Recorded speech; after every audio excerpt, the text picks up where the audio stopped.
Why this story matters. While challenges remain, stories like this demonstrate that constructive action can make a real difference. Quick summary: this story highlights recent developments related to planets, showing how constructive action can lead to meaningful results.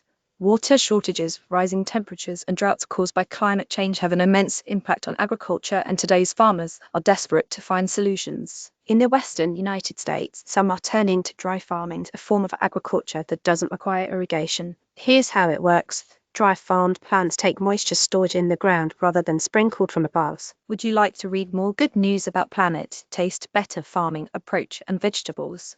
All farmers need is a wet, rainy season, followed by a dry growing season, as well as some methods like insulating a layer of mulch on top of soil to retain moisture, spacing plants more widely, and planting earlier in the season. According to the Dry Farming Institute, dry farming is a low-input, place-based approach to producing crops within the constraints of your climate. As the Institute defines it, a dry farmed crop is irrigated once or not at all. A plot of land that has been dry farmed. Photo courtesy of Dry Farming Institute. Dry farming is not a one-size-fits-all solution, but it can save farmers thousands of liters in water every season and help maintain a climate-resilient business.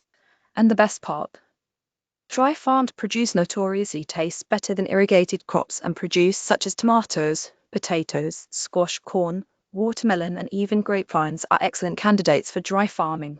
In fact, dry farming is so game-changing for vineyards that some areas in Europe forbid irrigating wine grapes in order to maintain their rich flavor. It's not a new concept. Dry farming is a long-held standard practice, from olive groves in the Mediterranean to melon fields in Botswana. In the US, it dates back thousands of years among indigenous peoples, proving once again that indigenous knowledge is the key to protecting the planet. Dry farming is just farming, it's our way of life. Michael Cotutwa-Johnson, an indigenous resiliency specialist at the University of Arizona and member of the Hopi tribe, told Science News, "You get to really learn what the environment gives you, and you learn to reciprocate. It's a beautiful thing, and it's something that needs to be cherished. You may also like this giant garden used to be a coal mine. Now it feeds thousands every year." A version of this article was originally published in the 2024 Plants edition of the Good newspaper. Header image by Veronica White on /article. Goodheadlines.org curates positive and solution-focused stories from trusted sources around the world.